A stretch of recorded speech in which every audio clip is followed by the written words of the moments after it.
बताना है शुरू करना शुरू करें। डियर स्टूडेंट्स, आज हम लोग करंट इलेक्ट्रिसिटी के बारे में डिस्कस करेंगे। First of all I would like to give my own reference. Myself doctor Rajesh Kumar Gupta, department of physics, doctor Ambedkar institute of technology for handicapped Kanpur. आज हम लोग जो डिस्कस करेंगे बहुत ही इंपॉर्टेंट टॉपिक है, करंट इलेक्ट्रिसिटी।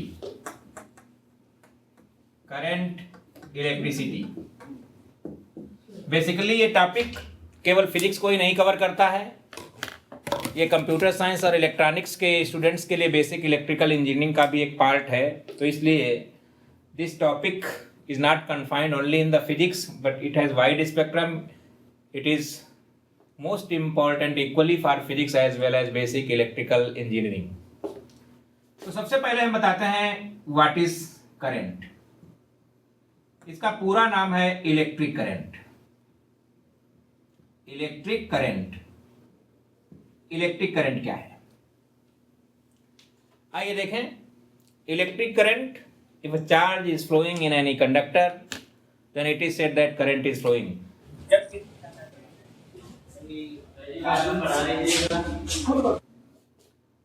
तो हम कहेंगे कि उसमें करंट फ्लो हो रही है।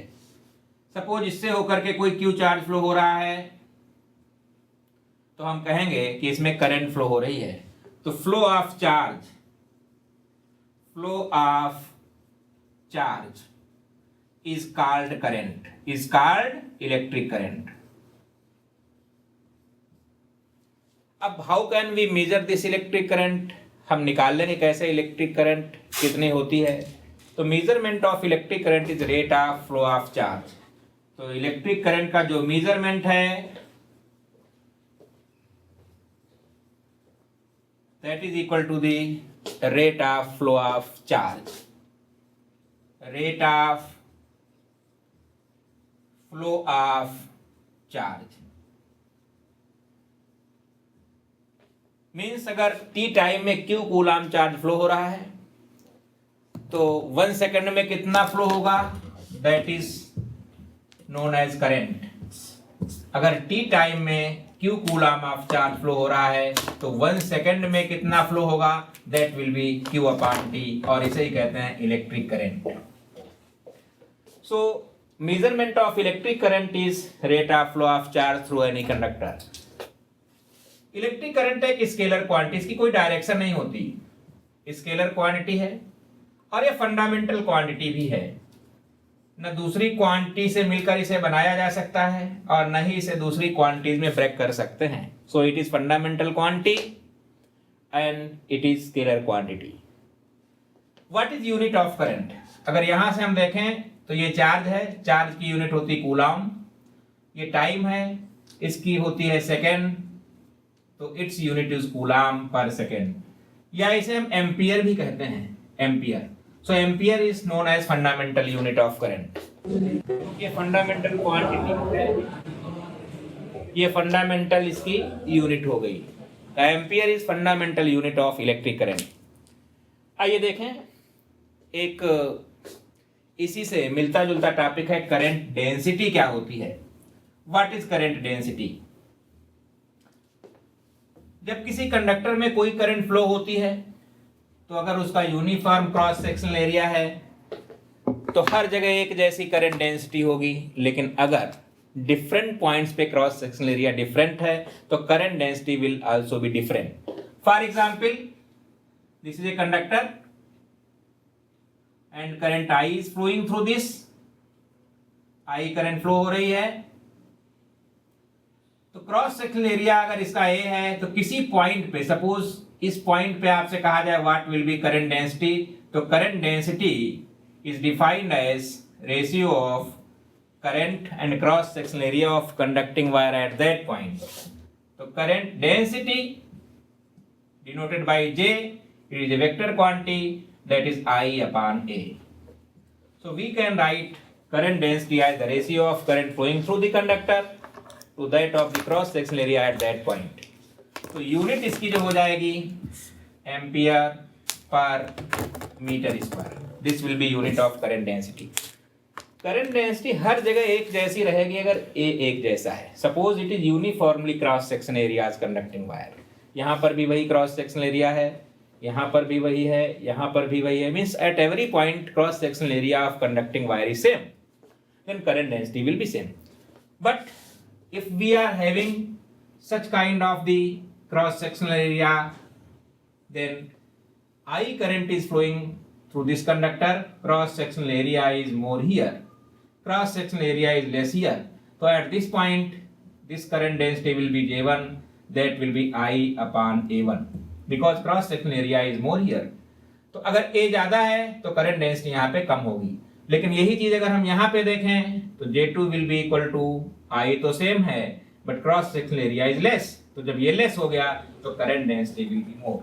तो for non uniform cross sectional areas conducting wire current density will be different. At such point where cross sectional area is more current density is less, while at such points where cross sectional area is less current density is more. So we can very easily write it J2 is greater than J1. तो इस तरीके से current और current density में क्या difference है ये आपकी समझ में आया। आइए देखते हैं ये करंट क्यों फ्लो होती है, चार्ज क्यों फ्लो होता है, इसके बारे में थोड़ा सा कॉन्सेप्ट हम लेके चलेंगे और हम बताएंगे कि सेल क्या है। बेसिक कॉन्सेप्ट यही से शुरू होता है, व्हाट इज सेल। देखिए ये जो सेल होता है, सेल क्या काम करता है, सेल का फंक्शन क्या होता है ये हम बताएंगे। Cell is a device that converts chemical energy into electrical energy. क्योंकि सेल के अंदर क्या होते हैं, रिएक्टेंट्स होते हैं, और जब रिएक्टेंट्स होते हैं वे रिएक्शन करते हैं तो क्या बनते हैं, प्रोडक्ट, और जब प्रोडक्ट बनते हैं इन्हीं के साथ में ये जो कोई भी सेल हो, it must have reactants, it must have chemicals. Those chemicals which are reacting together are known as reactants. और after reaction जो चीज हमें मिलती है that is known as product. तो along with formation of these products, energy is also produced. यही energy हमें electrical energy में मिलती है। तो आइए देखें, cell a device that converts chemical energy into electrical energy.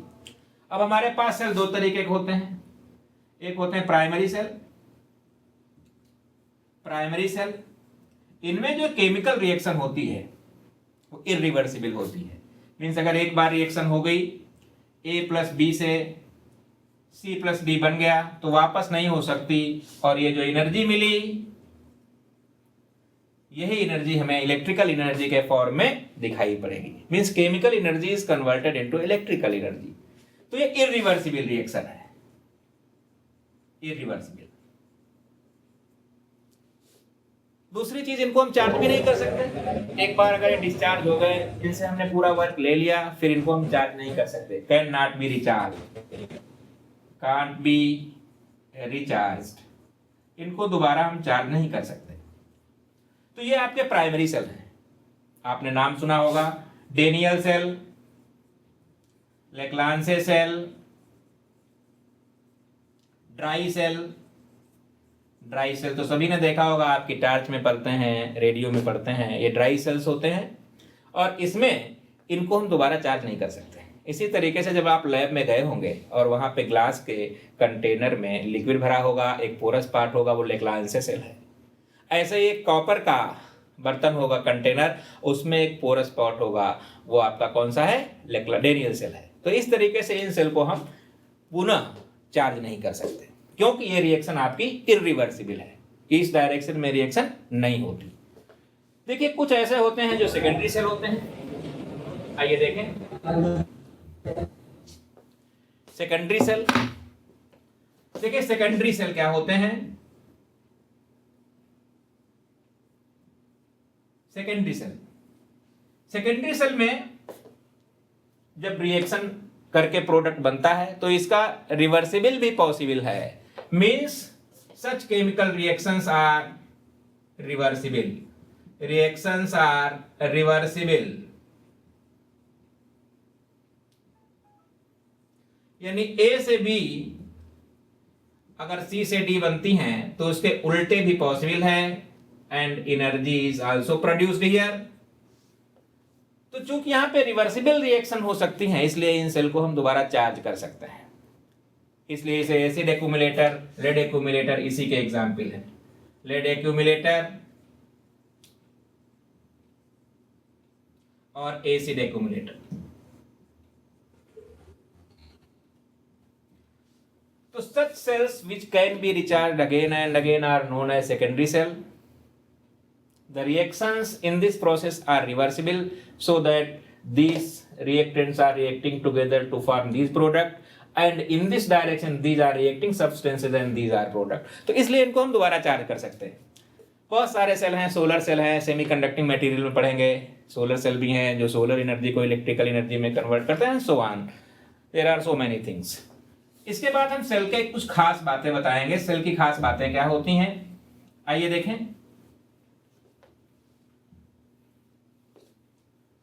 सबसे बड़ी चीज यह है कि सेल के बारे में हम बहुत कुछ जानते हैं तो काफी कुछ नहीं भी जानते हैं। जैसे सेल है, इसको बहुत ही ढंग से समझिएगा। एक सर्किट है और यहाँ पे एक रेजिस्टेंस है, इसके बारे में भी हम बताएंगे। तो सबसे पहले हम सेल के बारे में इसलिए बता रहे हैं क्योंकि सेल में क्या होता है, एक पॉजिटिव प्लेट होती है that is known as positive electrode or anode, एक नेगेटिव प्लेट होती है that is cathode or negative electrode. ये नेगेटिव क्यों है, सबसे बड़ी चीज आती है ये नेगेटिव क्यों है और ये पॉजिटिव क्यों है। कोई भी चीज नेगेटिव तब होती है, इलेक्ट्रोस्टैटिक्स में मैंने बताया था कि जब उस पे एक्सेस ऑफ इलेक्ट्रॉन्स, तो यहाँ बहुत सारे इलेक्ट्रॉन है, बहुत सारे, सो मेनी इलेक्ट्रॉन्स, और यहाँ पे डेफिशिएंसी ऑफ इलेक्ट्रॉन्स है। और जब डेफिशिएंसी ऑफ इलेक्ट्रॉन होती है तो पॉजिटिव चार्ज आता है वहां पे, because here deficiency of electron and here excess of the electron. तो जहां एक्सेस इलेक्ट्रॉन होंगे वहां से चलेंगे, और किधर चलेंगे, जिधर डेफिशिएंसी होगी। तो ये इलेक्ट्रॉन आ रहे हैं, ये इलेक्ट्रॉन आ रहे हैं ऐसे, और ये इलेक्ट्रॉन यहां पहुंच रहे हैं। तो आपको मालूम है जब इलेक्ट्रॉन लेफ्ट में जाएंगे तो करंट किधर जाएगी, current always flow in the direction of positive charge और in the direction opposite to the flow of negative charge. तो इलेक्ट्रॉन तो आपके ऐसे आ रहे हैं क्लॉकवाइज डायरेक्शन में, और इलेक्ट्रॉन्स नेगेटिव चार्ज भी हैं। करंट किधर जाएगी, opposite to flow of this negative charge, यानी current will flow in this direction. Current हमेशा ऐसे चलेगी, ऐसे आएगी, ऐसे जा करके और ऐसे। इसीलिए किसी भी इलेक्ट्रिकल सर्किट में current is coming out from the positive plate and after crossing the circuit it enters at the negative plate. ये एक चीज कॉमन है कि कोई भी सेल अपने पॉजिटिव टर्मिनल से करंट देता है और नेगेटिव टर्मिनल पे वापस ले लेता है। क्यों, क्योंकि हमने आपको रीजन बताया कि इलेक्ट्रॉन अपोजिट डायरेक्शन में फ्लो होते हैं। क्लियर हो गया। अब देखिए हम बताते हैं रेजिस्टेंस क्या है। अभी तक बहुत सारे लोग नाम जानते हैं, रेजिस्टेंस है, इलेक्ट्रिकल रेजिस्टेंस है, करंट को कम कर देता है, ये सब जानते हैं। लेकिन इलेक्ट्रिकल रेजिस्टेंस आया कहां से, from where it has arise, कहां से आया है। देखिए इसके लिए हमें free electron theory of metals देखनी पड़ेगी। यहां पे जाना पड़ेगा मेटल्स के बारे में, और मेटल्स में एक थ्योरी होती है जिसे कहते हैं free electron theory. Free electron theory, free electron theory कहती है कि कोई भी मैटर की बात करें तो मैटर हमारा पार्टिकल से मिलकर बना है, पार्टिकल मॉलिक्यूल से बने हैं, मॉलिक्यूल हमारे एटम से बने हैं। यानी एटम हमारा अभी तक स्मॉलेस्ट पार्टिकल है। अब एटम के बारे में हम चलते हैं तो एटम के अंदर क्या होता है, central positively charge nuclei and so many electrons revolving around this in different orbits. अगर यहां पे आप देखो तो ये इलेक्ट्रॉन चक्कर लगा रहे हैं, ये इलेक्ट्रॉन इसके फोर्स ऑफ अट्रैक्शन से बंधे हुए हैं। This electron decide the valency of that atom. क्यों, अगर 4 से कम है तो वैलेंसी उतनी ही हो जाती है, और अगर 4 से ज्यादा है तो 8 में से माइनस कर जितने होते हैं उतनी वैलेंसी होती है। इसीलिए इनका नाम है valence electron, valence electron. Suppose कर लीजिए इनको एनर्जी मिल गई, और एनर्जी जब मिल गई तो फिर यहां चक्कर नहीं लगाएंगे ना, they will get sufficient amount of energy and become free from the force of attraction of this nuclei and leave this atom, और यहां आ गए और अब ये फ्री इलेक्ट्रॉन बन गए। तो इसको जब छोड़ गए तो ये पॉजिटिव आयन हो जाएगा और ये फ्री इलेक्ट्रॉन बन गया। इस फ्री इलेक्ट्रॉन की एनर्जी ज्यादा है एज कंपेयर टू दिस, तभी तो फ्री हुआ है। Now it can move through out the metal surface, पूरे मेटल में कहीं भी लाइक दैट ऐसे जा सकता है, ब्राउनियन मोशन करता है। इसकी मोशन बिल्कुल गैस मॉलिक्यूल जैसी होती है। आपने देखा होगा कि गैस के मॉलिक्यूल्स ब्राउनियन मोशन करते हैं जिगजैग पाथ में, वही चीज यहां पर है। Free electrons inside metal surface performs like motion of the molecules in case of gases. इसीलिए मेटल्स का एक दूसरा नाम फ्री इलेक्ट्रॉन गैस भी है, फ्री इलेक्ट्रॉन गैस। अगर कहीं पे लिखा है फ्री इलेक्ट्रॉन गैस तो गैस नहीं है ना, क्योंकि गैस में फ्री इलेक्ट्रॉन कहां होते हैं। Since free electrons in case of metals behaves like molecules of the gas, इसलिए मेटल का ही दूसरा नाम है फ्री इलेक्ट्रॉन गैस। तो इसके अंदर जो इलेक्ट्रॉन हैं बिल्कुल मोशन करते हैं, फ्री मोशन जिगजैग पाथ में, ब्राउनियन मोशन। और जब इनकी एनर्जी ज्यादा होती है तो इन्हें फ्री इलेक्ट्रॉन या कंडक्शन इलेक्ट्रॉन कहते हैं, इन्हें कंडक्शन इलेक्ट्रॉन भी कहते हैं।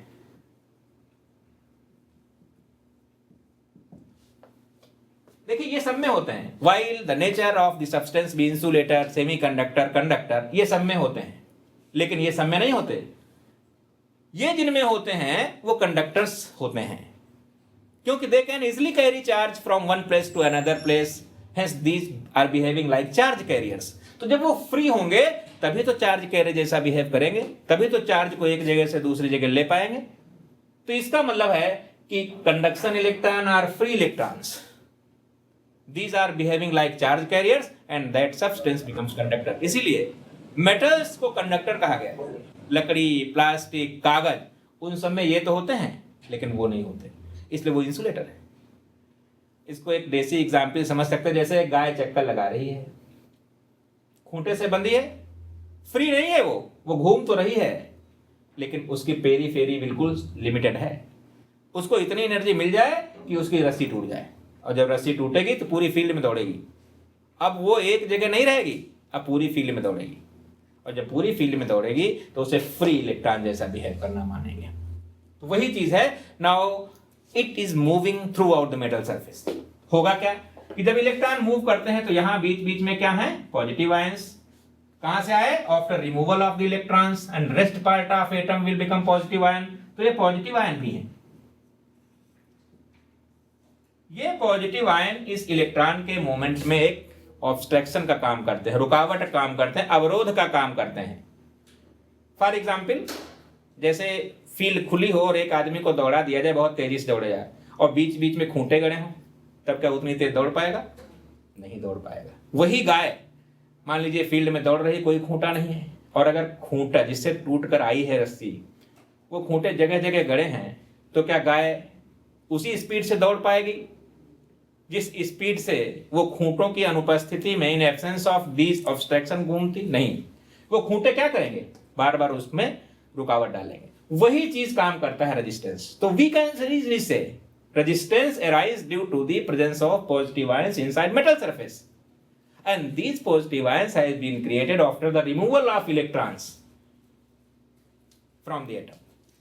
तो जब फ्री इलेक्ट्रॉन बनते हैं उन्हीं के साथ ये बनते हैं, हमेशा समझ लीजिए। फ्री इलेक्ट्रॉन बना नहीं कि एक पॉजिटिव आयन क्रिएट हो गया। तो कहने का मतलब है during its motion these electrons collides with the positive ions, और we can say positive ion electrons पे एक फोर्स ऑफ अट्रैक्शन लगाएंगे। तो जितना इंडिपेंडेंटली वो मूव कर सकता उतना नहीं कर पाएगा due to the force of attraction of such positive ions. तो इसलिए उसके मोशन में एक रुकावट होती है, एक ऑब्स्ट्रक्शन होता है, that is known as resistance. तो हमारी समझ से अब समझ में आ गया होगा कि रेजिस्टेंस अराइज कैसे होता है। रेजिस्टेंस यहां पर है, चार्ज इधर जा रहा है, क्या रेजिस्टेंस आसानी से जाने देगा? नहीं। रेजिस्टेंस का काम ही है कि चार्ज के फ्लो को रोके। तो जो इलेक्ट्रॉन यहां पे जा रहा था, वो इलेक्ट्रॉन यहां से यहां जब आएगा तो ये रेजिस्टेंस जो रोक रहा है उसके अगेंस्ट वर्क करना पड़ेगा, और जब वर्क करना पड़ेगा उसके लिए एनर्जी चाहिए, और वही एनर्जी लेने के लिए तो सेल के अंदर केमिकल रिएक्शंस हो रही हैं, तो that energy will be provided by this cell. अगर ये सेल एनर्जी ना दे तो ये इलेक्ट्रॉन इसको क्रॉस करके यहां नहीं आ पाएगा, क्योंकि रेजिस्टेंस तो उसको जाने ही नहीं दे रहा है। Resistance opposes the flow of electron, और जब इलेक्ट्रॉन नहीं आएगा तो अपोजिट डायरेक्शन में करंट कैसे बहेगी, नहीं बह सकती।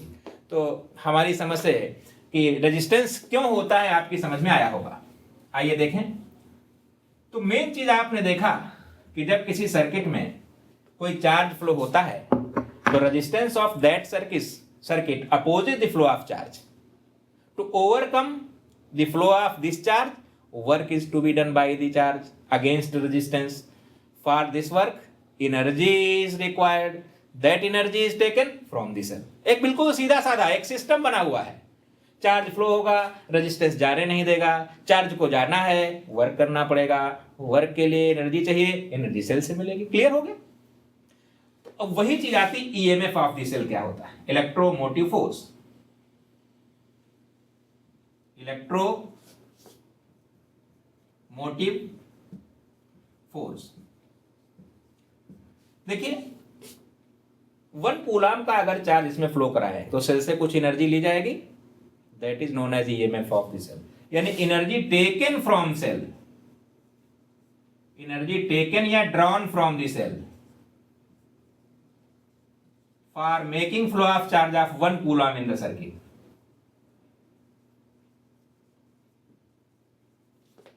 For making flow of charge of 1 coulomb in circuit, इसे ईएमएफ कहते हैं। यानी 1 कूलम के चार्ज को फ्लो करने के लिए सेल से जितनी एनर्जी ली जाती है, या यूं कहें आर के अगेंस्ट जितना वर्क किया जाता है, उसे ही सेल का ईएमएफ कहते हैं। That is always denoted by capital E.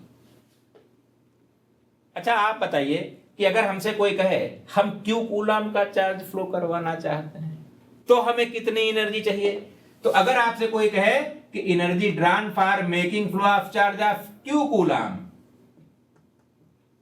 Energy drawn from cell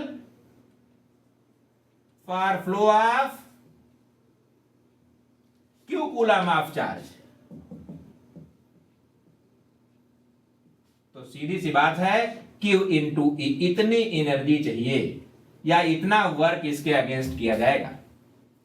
तो मेन चीज है what amount of energy is needed from cell if we want to make a flow of charge Q in the circuit, such amount of energy is drawn from the cell. This will also be equal to the amount of work done against the resistance in making flow of Q coulomb of charge.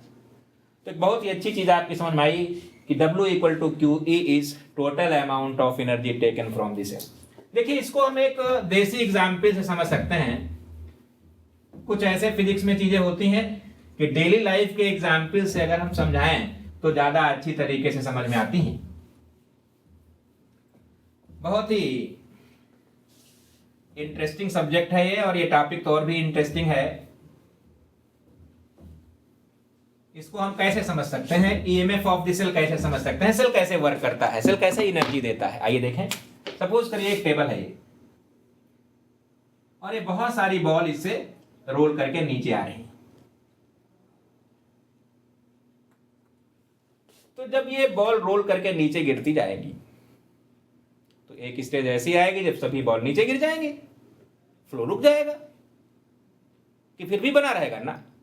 जब सभी ball नीचे आ जाएंगे तो flow of ball will stop. अब यहां पे एक रमेश कुमार मान लीजिए कोई खड़े हैं, और ये क्या करते हैं, यहां से बॉल लेकर के फिर ऊपर बार बार रख रहे हैं। यहां से बॉल लिया और इसको ऊपर रख दिया, तो क्या कभी फ्लो रुकेगा? नहीं, कभी फ्लो नहीं रुकेगा, क्योंकि जो बॉल नीचे आ रही है रमेश कुमार इसको फिर ऊपर रख रहे हैं, फिर बॉल को यहां से उठा के यहां रख रहे हैं। तो जो काम रमेश कुमार करते हैं वही इलेक्ट्रिकल सर्किट में सेल करता है। क्लियर हो गया होगा कि जो काम यहां होता है, जो रमेश कुमार करते हैं अपने हाथों से, वही सेल के अंदर केमिकल रिएक्शन से जो एनर्जी मिलती है उस एनर्जी से किया जाता है। अब देखें, दूसरी चीज आती है internal resistance of the cell क्या होता है। इंटरनल रेजिस्टेंस ऑफ सेल, देखिए सेल में आपने एक चीज देखी, यहां पर ये जो रेजिस्टेंस है ये तो करंट के फ्लो को रोकते है। This produces N obstruction in the flow of current या चार्ज, जो भी चार्ज का फ्लो में ऑब्स्ट्रक्शन कहें वही करंट के फ्लो में कहा जाएगा, क्योंकि flow of charge is known as current. अब मान लीजिए यहां से इलेक्ट्रॉन चले, क्योंकि यहां बहुत सारे इलेक्ट्रॉन है, पहले हम बता चुके हैं, लाइक दैट। जैसे ही इलेक्ट्रॉन यहां आए, इसने जाने नहीं दिया क्योंकि तो अपोज करेगा। चलिए वर्क भी कर दिया इसने, और वर्क करने के बाद में वो इलेक्ट्रॉन आ रहे हैं, वर्क करने के बाद निकल आए। अब इनके सामने यहां दूसरी समस्या, यहां तो आ गए, अब अगर एक सर्किट पूरा करते हैं तो इसके अंदर जो इलेक्ट्रोलाइट है, liquid field between the plates, ये भी रुकावट डालने लगा, यानी ये दूसरा ऑब्स्ट्रक्शन है। The solution field between the plates of the cell will also oppose the flow of charge. ये तो एक्सटर्नल रेजिस्टेंस जो पॉजिटिव आयंस थे उनसे तो लग ही रहा था, जो इलेक्ट्रोलाइट है वो भी करंट यानी फ्लो ऑफ चार्ज में रुकावट डालेगा। इसे ही इंटरनल रेजिस्टेंस कहते हैं। Resistance offered by the solution field between the plates is known as internal resistance. It is denoted by small R. तो ये एक्सटर्नल रेजिस्टेंस है और ये इंटरनल रेजिस्टेंस है। ये डिपेंड करता है कि प्लेटों के बीच में सेपरेशन कितना है। जितना ज्यादा सेपरेशन होगा उतने चार्ज को ज्यादा डिस्टेंस ट्रेवल करनी पड़ेगी, उतने ज्यादा इंटरनल रेजिस्टेंस होगा। कंसंट्रेशन पे भी डिपेंड करता है कि अगर ज्यादा कंसंट्रेट इलेक्ट्रोलाइट है तो ज्यादा रुकावट डालेगा, कम कंसंट्रेट है तो कम रुकावट डालेगा, और एरिया उनके बीच में जो प्लेट्स का एरिया है वो कितना है। तो internal resistance depends on three things: concentration of the electrolyte field between the plates, separation between the plates and cross sectional area of the plates। तो जब हम इंटरनल रेजिस्टेंस की बात करते हैं तो कहीं पर भी अगर हम सेल बनाएंगे तो इंटरनल रेजिस्टेंस को नेगेटिव प्लेट के बगल में ऐसे बना देते हैं, इस तरीके से। इसका मतलब है इसके बगल में अगर बना है तो स्मॉल आर है, और ये एक्सटर्नल है और ये ई है। कहीं कहीं ये बना नहीं मिलेगा, आपको लिखा मिलेगा इतने वोल्ट और इतने ओम। जैसे सर्किट ये दिया है इस तरीके से, इंटरनल रेजिस्टेंस को दिखाया नहीं गया, लेकिन दिखा है 6 वोल्ट एंड 0.1 ओम। इसका मतलब है 0.1 ओम इसका इंटरनल रेजिस्टेंस है। कई बार दिखा हुआ मिल जाता है और कई बार खाली लिखा हुआ मिल जाता है, तो दोनों का मतलब है it is denoting your internal resistance and this is external resistance. आइए अब हम एक रिलेशन बताते हैं, एक नई चीज आती है, टर्मिनल वोल्टेज क्या होता है। इसी से रिलेटेड एक चीज है, टर्मिनल वोल्टेज क्या होता है।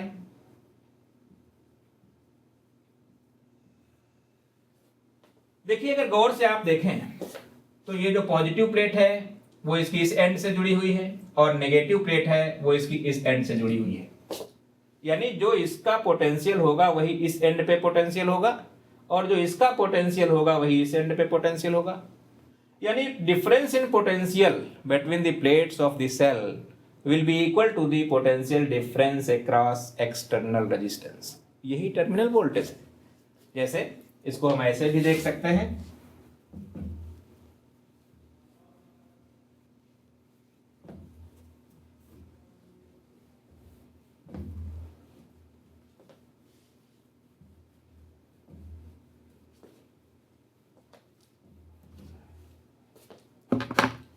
जैसे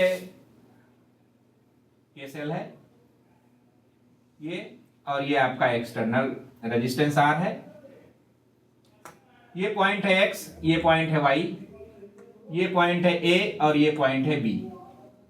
ये प्लस है ये माइनस है। तो A is directly connected with X, तो V at A will be same as V at X. Similarly, V at B will be equal to V at Y.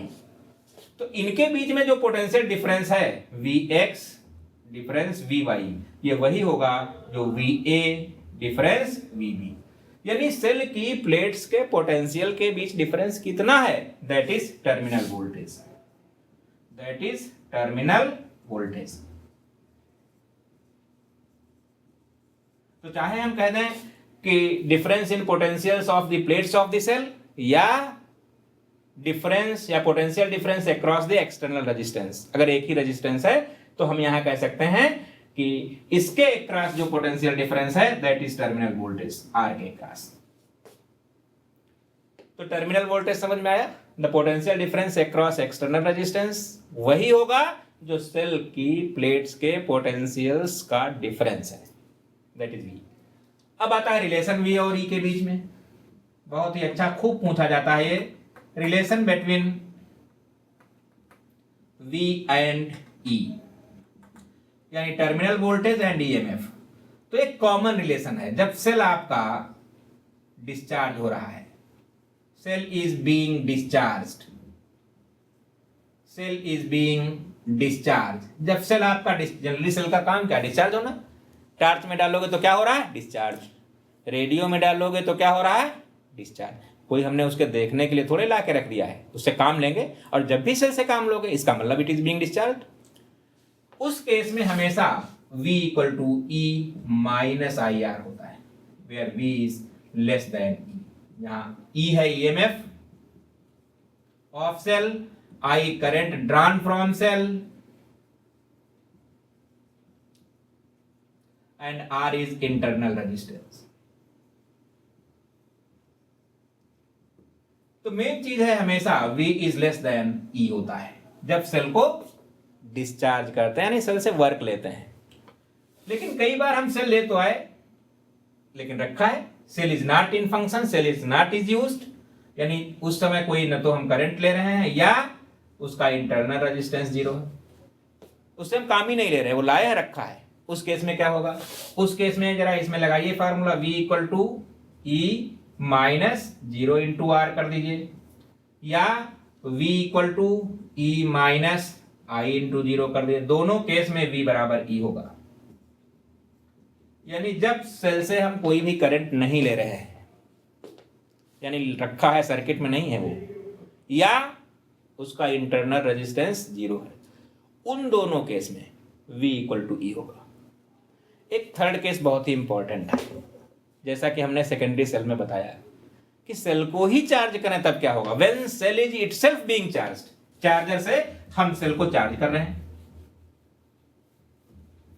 देखिए सेकेंडरी सेल है और हम cell को ही charge कर रहे हैं, when cell is itself being charged. Self being charge, हम इसको ही चार्ज कर रहे हैं। ये मान लिया चार्जर है, ये चार्जर है, ये प्लस टर्मिनल निकला इससे, ये माइनस टर्मिनल निकला।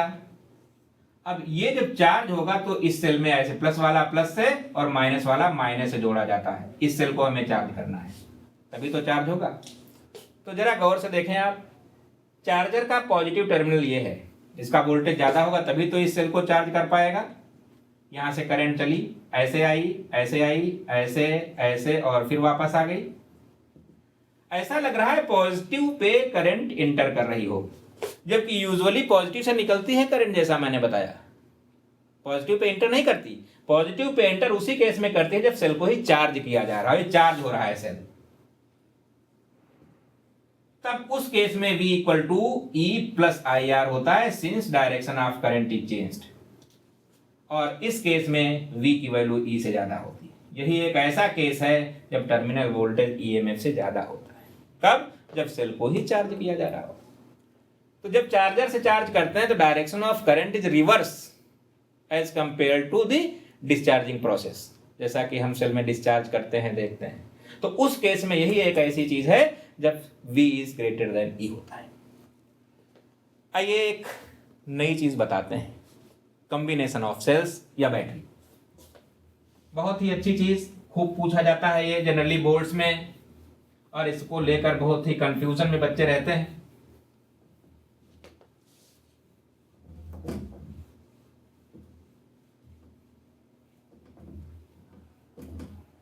बैटरी और सेल में क्या डिफरेंस है?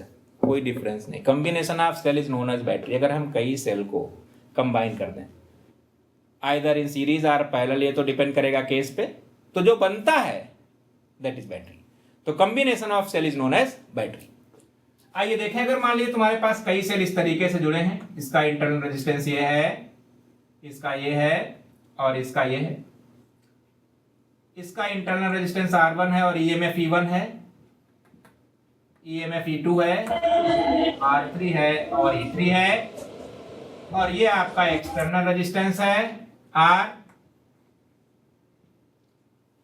तो इसमें करंट कैसे चलेगी, नेट ईएमएफ कितना होगा, टोटल रेजिस्टेंस कितना होगा और करंट कितनी होगी, ये बताना है हमें।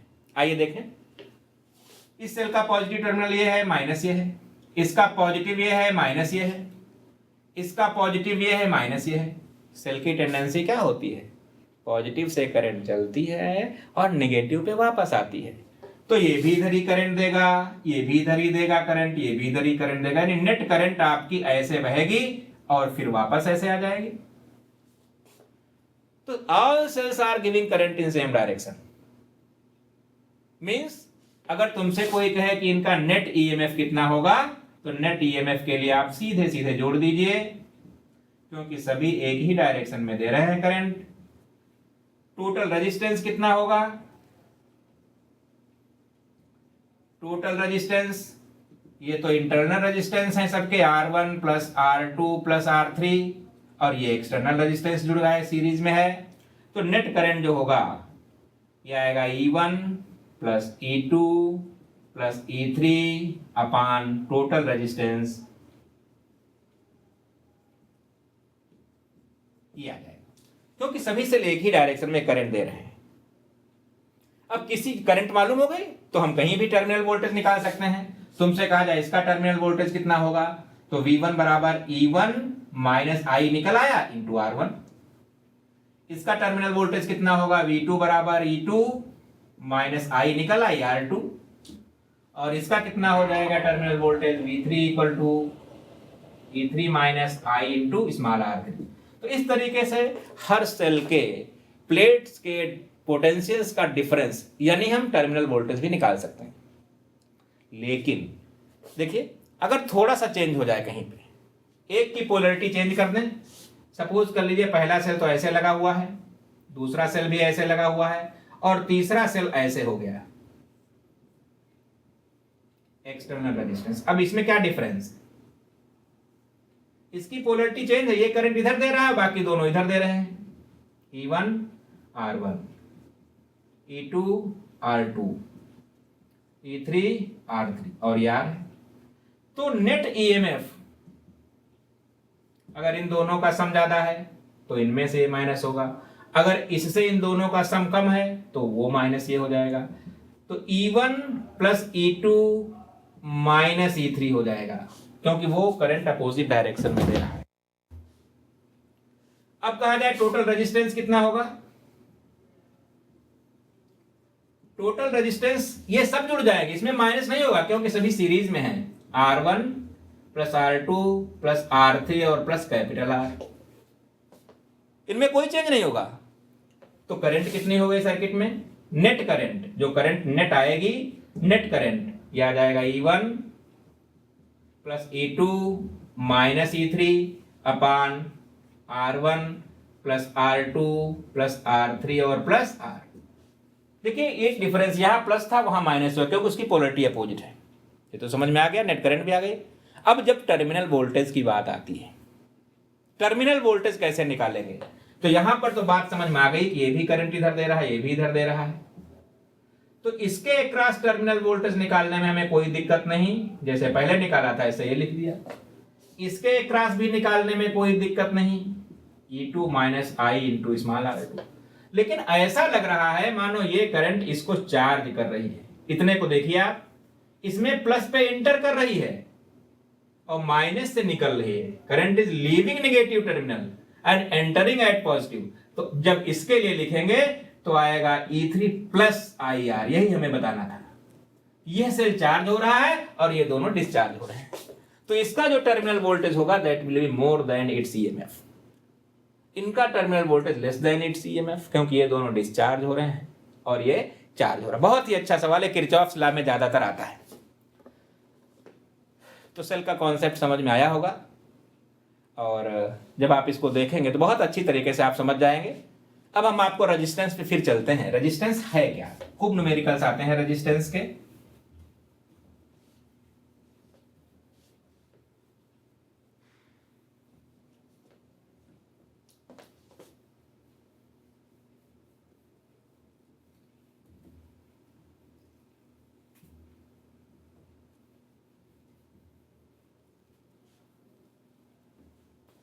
देखिए बेसिक चीजें तो 9th-10th में पढ़ाई जाती हैं कि अगर कई रेजिस्टेंस आपके सीरीज में लगे हैं तो सीरीज में जब लगे होते हैं तो कौन चीज वही रहती है, करंट वही रहती है। सीरीज में सब में वही करंट जाएगी। सीरीज है क्या, जब रेजिस्टेंस ऐसे जुड़े हों कि एक का दूसरा एंड दूसरे के पहले एंड से, दूसरे का दूसरा तीसरे के पहले से, तो ऐसे कॉम्बिनेशन को सीरीज कॉम्बिनेशन कहते हैं। जरूरी नहीं ऐसा दिखाई पड़े, ये प्रिंसिपल लगाना पड़ेगा। उस केस में करंट विल बी सेम, और जब करंट सेम है, आर अलग अलग है, तो पोटेंशियल भी अलग अलग होंगे। तो इक्विवेलेंट रेजिस्टेंस सबके सम के बराबर होता है। तो सीरीज कॉम्बिनेशन की प्रॉपर्टी क्या है, current will be same across all the resistances while potential difference across different resistances will be different. क्यों होगा, क्योंकि ओम का नियम कहता है V equal to I R. V equal to I R, I भले सेम है लेकिन ये अलग है इसलिए भी अलग होगा। तो इसके क्रॉस V1 हो गया, इसके क्रॉस V2, इसके क्रॉस V3। लेकिन अगर ये पैरेलली जुड़े हुए हैं लाइक दैट, अगर मान लीजिए इस तरीके से जुड़े हुए हैं, V ये R1 है, ये R2 है, ये R3 है, तो आप यही तो कहोगे देखो इसका भी ये एंड प्लस टर्मिनल से और इसका भी ये एंड माइनस टर्मिनल से, यानी इसके क्रॉस पोटेंशियल डिफरेंस वही होगा जो इसका है। इसको देखोगे तो इसका भी एक एंड इससे और दूसरा एंड इससे, यानी इसके क्रॉस भी पोटेंशियल डिफरेंस वही होगा। इसको देखोगे तो इसका भी एक एंड इससे और दूसरा एंड इससे, इसके क्रॉस भी पोटेंशियल। तो इसमें क्या होता है, V सेम होता है, V। कौन चीज अलग होगी, करंट। इसमें I1 करंट जाएगी, इसमें I2 करंट जाएगी और इसमें I3, क्योंकि I equal to V upon R। V भले ही वही है लेकिन R सबका अलग अलग है, इसलिए करंट अलग अलग होगी। तो इसमें जब इक्विवेलेंट रेजिस्टेंस की बात करते हैं तो 1 अपान R1, 1 अपान R2 प्लस 1 अपान R3 ये करते हैं। जनरली दो जब रेजिस्टेंस होते हैं तो उनके लिए एक सिंपल फार्मूला कोई नया नहीं है, वही हम यूज कर लेते हैं और उससे न्यूमेरिकल्स आसान हो जाते हैं। ये R1 है, ये R2 है, दोनों पैरेलल में है। तो जब आप R' निकालोगे तो 1 अपान R1 प्लस 1 अपान R2 आएगा। इसको जब सॉल्व करेंगे तो सीधे R1 R2 अपान R1 प्लस R2। तो सीधे सीधे जब दो रेजिस्टेंस होते हैं तब ये सीधे सीधे लिख दो, कोई दिक्कत नहीं होती। R1 R2 माने दोनों रेजिस्टेंसेस को मल्टीप्लाई कर दो और दोनों का सम कर दो, जो आएगा that will B equivalent resistance. तो इस तरीके से ये कॉम्बिनेशन हो गया। अब आता है ओम्स लॉ। आइए देखें ओम्स लॉ क्या होता है।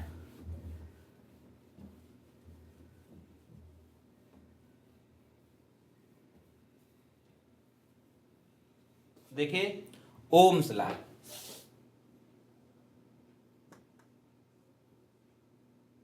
जैसे ये कोई मान लीजिए रेजिस्टेंस है या कंडक्टर है, इसके अक्रॉस जब हम कोई पोटेंशियल डिफरेंस लगाते हैं तो उसमें करंट बहने लगती है। ये करंट बहती है, पॉजिटिव टर्मिनल से चली ऐसे और नेगेटिव टर्मिनल पे वापस आ गई। ये हमारा कंडक्टर है, ये प्लस है, ये माइनस है।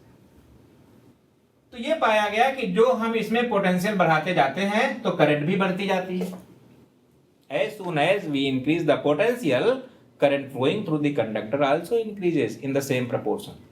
तो ओम ने कहा if all physical conditions are same, physical conditions अगर सेम हैं, उनमें हम कोई चेंज नहीं कर रहे हैं, तो जो हम पोटेंशियल लगाते हैं, जो करंट बहती है, ये प्रोपोर्शनल होते हैं।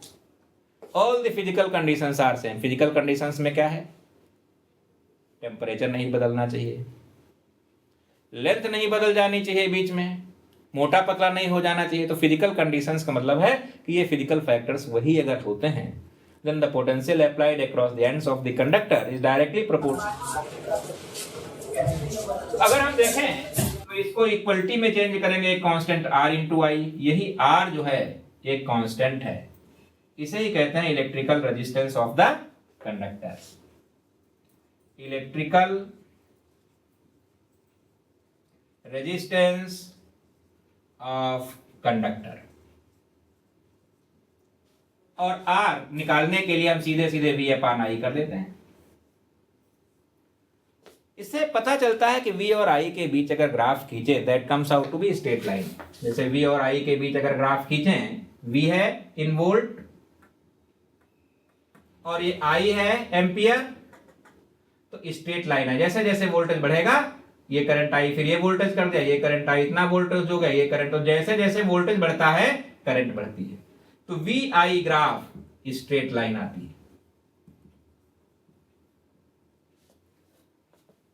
तो ये ओम्स लॉ है। अब अगर स्ट्रेट लाइन आती है तो ऐसे सर्किट, हर जगह ओम्स लॉ फॉलो नहीं होता, हर जगह वी और आई के बीच ग्राफ स्ट्रेट लाइन नहीं आती। कुछ सर्किट हैं जिनमें स्ट्रेट लाइन आती है और कुछ में नहीं आती। जिनमें इस लॉ का फॉलो होता है उन्हें ओमिक सर्किट कहते हैं, ओमिक सर्किट। और जो रेजिस्टेंस आता है उस रेजिस्टेंस को ओमिक रेजिस्टेंस कहते हैं, ओमिक रेजिस्टेंस, जिनके लिए V I graph straight line आता है। अब अगर इसका स्लोप निकालना है हमें V और I का, तो स्लोप करंट एक्सिस से निकालिए। करंट एक्सिस ये है, ग्राफ ये है, तो ये वाला, इसको अगर आप स्लोप निकालें तो ऐसे आएगा स्लोप, ये वाला स्लोप। कैसे निकालेंगे? A B C। अगर इससे कहें tan थीटा, तो tan थीटा कितना हो जाएगा? tan theta equal to AB upon AC। AB कितना है? यहां से लगाकर यहां तक जितना पोटेंशियल डिफरेंस यहां पे आया, ये डेल्टा V, ये डेल्टा V है AB। और ये कितना है? जितना करंट में डिफरेंस है, ये डेल्टा I है। तो delta V upon delta I that is equal to resistance. तो कहने का मतलब है रेजिस्टेंस कैसे निकालेंगे, ओमिक रेजिस्टेंस कैसे निकालेंगे? By taking slope of VI line from current axis. Current axis से जब हम स्लोप लेंगे, देखो स्लोप कहां से लिया गया? इससे, और ये कौन सा एक्सिस है? करंट वाला एक्सिस। तो जब हमने tan थीटा देखा, tan theta equal to perpendicular upon base AB upon AC, और AB हमारा कितना है? इस लाइन पे देखिए डेल्टा V। AC कितना है? इस लाइन पे देखिए delta I, change in current, तो इनका रेशियो हमारा ये आएगा। तो मेन चीज है कि ये स्लोप जितना ही ज्यादा होगा रेजिस्टेंस उतना ही ज्यादा होगा। देखिए अगर हम बात करते हैं कि स्लोप का रेजिस्टेंस से रिलेशन क्या है, तो जिसका स्लोप जितना ज्यादा होगा, अगर ये I है, ये V है, और हमारे पास एक रेजिस्टेंस ये है और एक रेजिस्टेंस ये है, आपसे कहा जा रहा है आप देखकर बताइए कि कौन रेजिस्टेंस ज्यादा होगा। रेजिस्टेंस कैसे निकालते हैं? Slope of VI line from current axis. Current axis से VI लाइन का स्लोप किसका ज्यादा है? तो करंट एक्सिस कौन सा है? यही तो है। इसका स्लोप इतना है 35 डिग्री 40 वाट एवर, लेकिन इसका इससे स्लोप बहुत ज्यादा है। तो जब ये स्लोप ज्यादा हो गया तो जाहिर सी बात है यही रेजिस्टेंस ज्यादा होगा। तो हम कह सकते हैं R2 is greater than R1। Current axis से स्लोप देखा जाता है। कई बार कंफ्यूजन के लिए उल्टा बना देते हैं, I इधर बना दिया, V इधर बना दिया, और ये बना दिया R1 और ये बना दिया R2। आपसे कहा जाता है ज्यादा कौन है, आपने फिर वही फार्मूला, गलत हो जाएगा। अब करंट इधर है, करंट से इसका स्लोप तो इतना है बहुत कम, तो इसका रेजिस्टेंस भी कम होगा। और इसका स्लोप इतना ज्यादा है 60 डिग्री 65 डिग्री, जाहिर सी बात है रेजिस्टेंस ज्यादा होगा, तो ये कम है और ये ज्यादा है। तो खाली स्लोप से काम नहीं चलेगा, आपको ये भी मालूम होना चाहिए स्लोप फ्रॉम करंट एक्सिस। तो ये ओम्स लॉ है। बहुत सारे आगे पढ़ोगे सेमीकंडक्टिंग मटेरियल में VI ग्राफ स्ट्रेट लाइन नहीं आता। जैसे हम PN डायोड के लिए देखेंगे तो PN डायोड के लिए ऐसे ग्राफ आता है, ये वोल्टेज है और ये करंट है। तो यहां स्ट्रेट लाइन नहीं है, तो ये नॉन ओमिक सर्किट कहलाते हैं, non ohmic, which do not follow Ohm's law.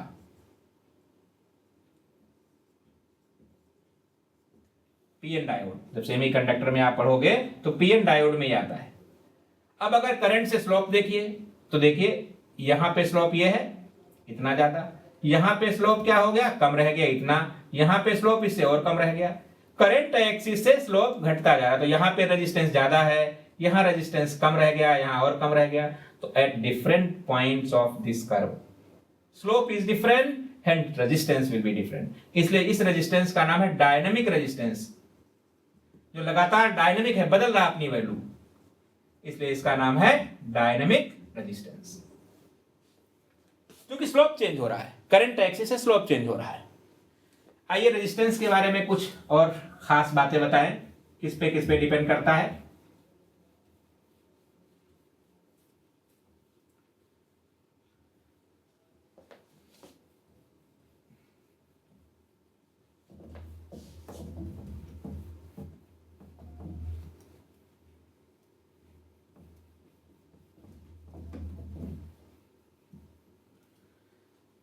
देखिए, अगर हम कंडक्टिंग वायर की बात करते हैं, ये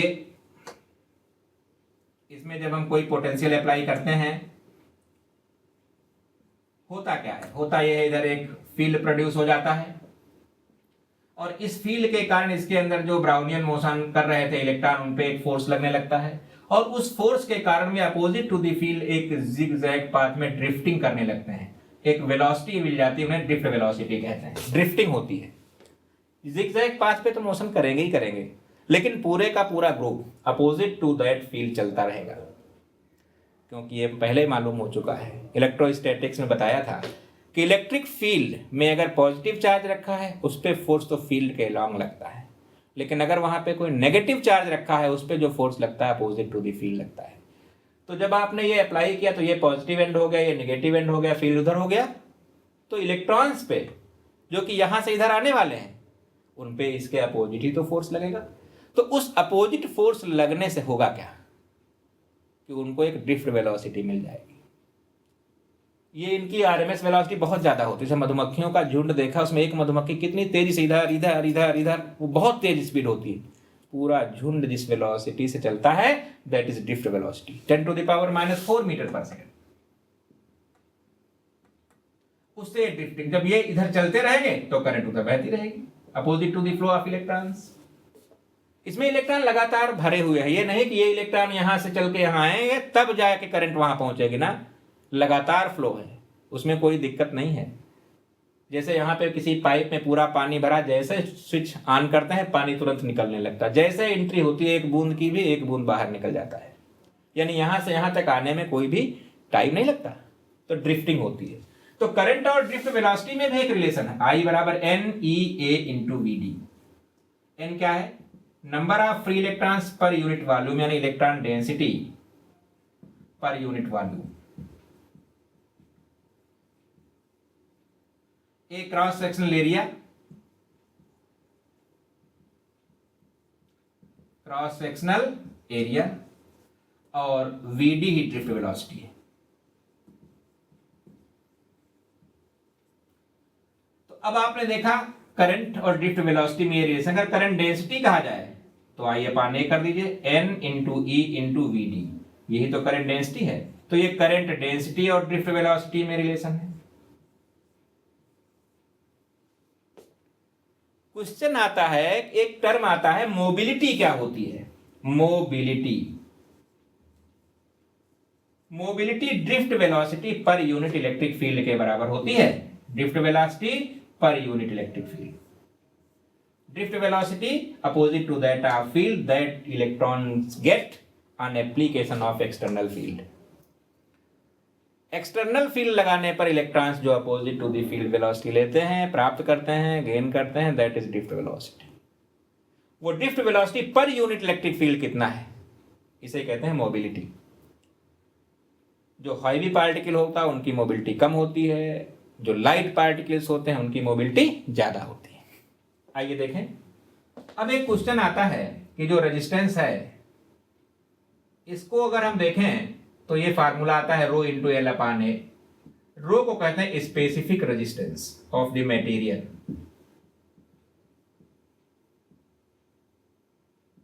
ऑफ मटेरियल ऑफ वायर। तो specific resistance of material of wire, L तो लेंथ है और ए क्रॉस सेक्शनल एरिया है। तो ये फार्मूला जो आता है R equal to rho into L upon A, और रो की वैल्यू भी निकाली जा चुकी है, ट्वाइस m अपान n e square into tau. m एक इलेक्ट्रॉन का मास है, ये हमने बता ही दिया। इलेक्ट्रॉन पे चार्ज, रिलैक्सेशन टाइम, जब वो लगातार मेटल के अंदर वो कोलिजन करते हैं तो time taken between two consecutive collision, उनको ही रिलैक्सेशन टाइम कहते हैं। एक कोलिजन हुआ, वहां से चला, फिर दूसरा कोलिजन हुआ, तो इनके बीच में जो टाइम लगता है that is known as relaxation time. ये परफेक्टली इलास्टिक कोलिजन्स होते हैं। तो मेन चीज है R equal to rho into L upon A. Rho को कहते हैं स्पेसिफिक रेजिस्टेंस या रेजिस्टिविटी, दोनों नाम है इसके, या रेजिस्टिविटी। अगर हम रो की बात करें तो रो बराबर R into A upon L, define भी कर सकते हैं। एल बराबर 1 metre, 1 metre square, then specific resistance must be equal to resistance. बहुत अच्छी definition. The resistance of such wire which is having 1 meter length and unit cross sectional area is known as the specific resistance of that material।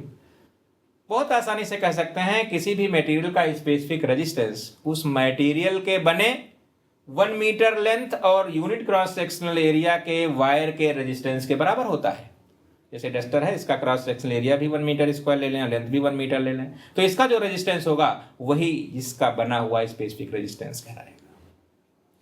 आपसे कहा जाए इसकी unit क्या होगी, unit of रो क्या होगी, इसका ओम, इसका मीटर स्क्वायर या सेंटीमीटर स्क्वायर, इसका मीटर, तो ओम मीटर। जनरली हम ओम सेंटीमीटर में लिखते हैं क्योंकि जो लेंथ होती मीटर में नहीं वायर की होती, सेंटीमीटर में होती है, छोटा होता है, इसलिए लिखते हैं। तो स्पेसिफिक रेजिस्टेंस के बारे में ये चीज समझ में आई। अब आता है इलेक्ट्रिकल कंडक्टेंस क्या होता है। इलेक्ट्रिकल कंडक्टेंस, इलेक्ट्रिकल कंडक्टेंस कहीं कहीं के कहते हैं, कहीं कहीं जी से लिखते हैं। ये इलेक्ट्रिकल रेजिस्टेंस के रेसिप्रोकल के बराबर होता है। रेजिस्टेंस ज्यादा होगा, कंडक्टेंस कम होगा, कंडक्टिविटी कम होगी। सही बात है, कंडक्टेंस कम होगा तो करंट कम बहेगी, रेजिस्टेंस कम होगा तो कंडक्टिविटी ज्यादा होगी। तो के की जो यूनिट होगी ये होगी 1 अपान ओम, या इसके ओम इनवर्स लिख सकते हैं, या मोहो लिख सकते हैं, उसी को चेंज कर दिया, बड़ी मजेदार चीज है मोहो। या इसको ऐसे लिख सकते हैं, ओम को हम ऐसे भी लिखते हैं कई जगह, ऐसे ऐसे, तो यहां पे उल्टा कर दिया। ओम को ऐसे भी लिखते हैं और सिंपल ऐसे भी बना देते हैं, तो 1 अपान ओम को हमने इसको उल्टा कर दिया, उसको मोहो कर दिया। इसे इलेक्ट्रिकल कंडक्टेंस कहते हैं। इसी तरीके से इलेक्ट्रिकल कंडक्टेंस के बाद में अगर हम स्पेसिफिक रेजिस्टेंस का उल्टा देखें तो specific conductance, specific conductance sigma that will B 1 अपान रो, यानी स्पेसिफिक रेजिस्टेंस के रेसिप्रोकल को स्पेसिफिक कंडक्टेंस कहते हैं। जैसे इलेक्ट्रिकल रेजिस्टेंस के रेसिप्रोकल को इलेक्ट्रिकल कंडक्टेंस कहते हैं। तो यूनिट क्या हो जाएगी इसकी, 1 अपान ओम इंटू सेंटीमीटर, या ओम इनवर्स सेंटीमीटर इनवर्स, या मोहो पर सेंटीमीटर, जो भी आप करना चाहें, डिफरेंट यूनिट्स आ रही है। अब डिपेंड करता है आर किन किन चीजों पे डिपेंड करता है। देखिए यहां से एक बहुत ही अच्छी चीज क्लियर हुई कि रो किस बात पे डिपेंड करता है। रो केवल 2 बातों पे डिपेंड करता है, एक तो temperature of material and nature of material. ये केवल 2 बातों पे डिपेंड करता है। जबकि आर लेंथ पे भी डिपेंड कर रहा है, क्रॉस सेक्शनल एरिया पे भी डिपेंड कर रहा है, और रो पर भी डिपेंड कर रहा है। तो रो पे डिपेंड करने के कारण वो टेम्परेचर पे भी डिपेंड किया और नेचर ऑफ मटेरियल पर भी डिपेंड किया। देखिए फार्मूले में आता है R equal to rho into L upon, तो आर रो पर भी डिपेंड करता है और एल पर भी डिपेंड करता है, ए पर भी डिपेंड करता है। तो जब रो पे डिपेंड करता है तो इनडायरेक्टली वो टेम्परेचर पे भी डिपेंड करता है, नेचर पर भी डिपेंड करता है, लेंथ पर भी डिपेंड करता है, क्रॉस सेक्शनल एरिया पर भी। तो सबसे पहले हम टेम्परेचर के बारे में देखेंगे, तो R T equal to R01 plus alpha T. जब हम टेम्परेचर बढ़ाएंगे तो रेजिस्टेंस बढ़ता है मेटल के केस में। अगर हम मेटल के लिए रेजिस्टेंस और टेम्परेचर के बीच ग्राफ खींचें तो ये ग्राफ ऐसे आता है, ऐसे कि जैसे जैसे हम टेम्परेचर बढ़ाते हैं रेजिस्टेंस बढ़ता जाता है। जीरो पर भी जीरो नहीं होता, जीरो पर R0। एक क्वेश्चन आता है कि T1 टेम्परेचर पे रेजिस्टेंस R1 है, T2 पे रेजिस्टेंस R2 है, T3 पे R3 है, तो क्या फार्मूला बचेगा? तो R2 माइनस R1 अपान T2 minus T1, R3 minus R1 अपान T3 माइनस T1। इस पे एक बहुत ही अच्छा रिजल्ट आता है आपका। आप बहुत आसानी से निकाल सकते हैं कि इस टेम्परेचर पे इतना रेजिस्टेंस है तो इस टेम्परेचर पे कितना होगा। दूसरी चीज आती है, हम यहाँ पे निकाल सकते हैं कि लेंथ अगर उनकी अलग अलग है, जैसे एक वायर है जिसकी लेंथ है L1 और दूसरे का क्रॉस सेक्शन एरिया ज्यादा है और उसकी भी लेंथ है L, इसका एरिया A1 है, इसका एरिया A2 है, तो इसके लिए रेजिस्टेंस आएगा रो इंटू L अपान A1 और इसके लिए आएगा रो इंटू L अपान A2। और अगर आप डिवाइड कर दोगे तो R1 अपान R2 बराबर A2 अपान A1। इसको अगर आप देखोगे पाई R2 स्क्वायर अपान पाई R1 स्क्वायर, पाई पाई कटेगा तो बहुत ही अच्छा रिलेशन आया R2 square upon R1 square. यानी these are having same length but different cross section area A1 and A2। अब अगर मान लीजिए इनकी लेंथ अलग अलग है और क्रॉस सेक्शन एरिया सेम है, इसकी लेंथ है L1 और इसकी लेंथ है L2, ये इसका भी वही है, इसका भी वही है, बहुत न्यूमेरिकल्स आते हैं इस पे, तो इसके लिए हो जाएगा R1 बराबर rho into L1 upon A और इसका हो जाएगा R2 बराबर rho into L2 upon A और तब डिवाइड करोगे तो R1 बटे R2 बराबर L1 अपान L2। तो इस तरीके से अगर उनके क्रॉस सेक्शनल एरिया सेम है और लेंथ अलग अलग है तो ये फार्मूला लगेगा, और अगर क्रॉस सेक्शनल एरिया अलग अलग है, लेंथ सेम है तो ये फार्मूला लगेगा। लेकिन एक तीसरा केस आता है जो इन दोनों से अलग आता है कि लेंथ भी अलग अलग है और क्रॉस सेक्शनल एरिया भी अलग अलग है। इन दैट केस क्या होगा, आइए देखें। अगर मान लीजिए दोनों अलग अलग वायर हैं, ये एरिया A1 है और लेंथ L1 है, यहां एरिया भी चेंज हो गया और लेंथ भी चेंज हो गई, तो यहां पे जब देखोगे तो R1 बराबर रो इंटू L1 अपान A1, यहां देखोगे रो इंटू L2 अपान A2 और तब डिवाइड करोगे तो R1 बटे R2 बराबर L1 upon L2 into A2 upon A1, तब ये फार्मूला लग जाएगा। लेकिन इन सब से अलग एक स्पेसिफिक केस आता है कि जब एक वायर को खींचकर दूसरा वायर बनाया जाता है।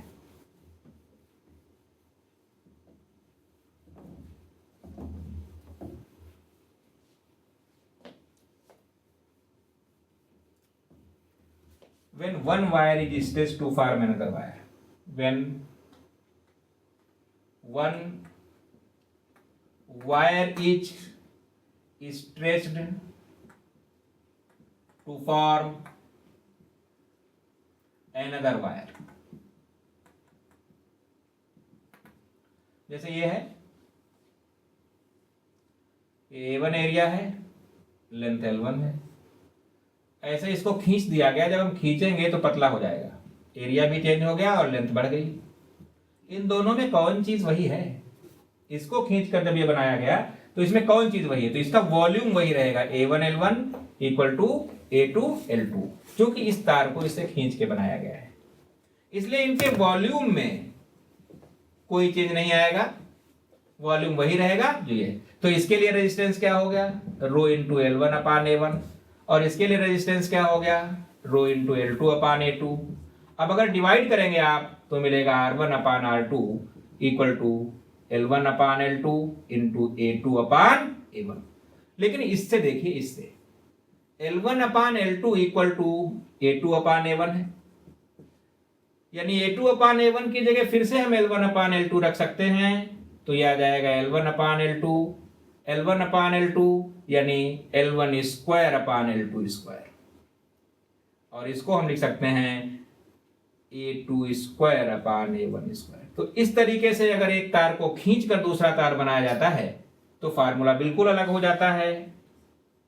R1 upon R2 equal to L1 square upon L2 square, या R1 upon R2 equal to A2 square upon A1 square, और इसको जरा रेडियस के फॉर्म में करें तो R2 to the power 4 upon R1 to the power 4।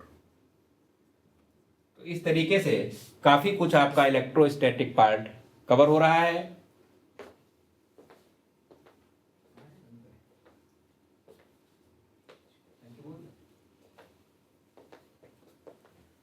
Thank you बच्चों। तो इतना, it is near about 50% of your entire syllabus, इतना आप पढ़ लीजिए और अगले लेक्चर में इसको कंटिन्यूअस करते हुए देखें तो काफी कुछ समझ में आ जाएगा। और इलेक्ट्रिकल इंजीनियरिंग में भी ये बहुत ही इंपॉर्टेंट है। और ज्यादा डिटेल में पढ़ने के लिए यूट्यूब पे आप जा सकते हैं, हमारे लेक्चर पढ़े हैं ब्राइट इंजीनियर्स एकेडमी में। जब यूट्यूब पे जाएंगे, नोट कर लीजिए ब्राइट इंजीनियर्स एकेडमी, और उस पे जब आप नोट करेंगे तो आपको पूरा लेक्चर मिलेगा इलेक्ट्रोस्टैटिक का और इसका। Thank you.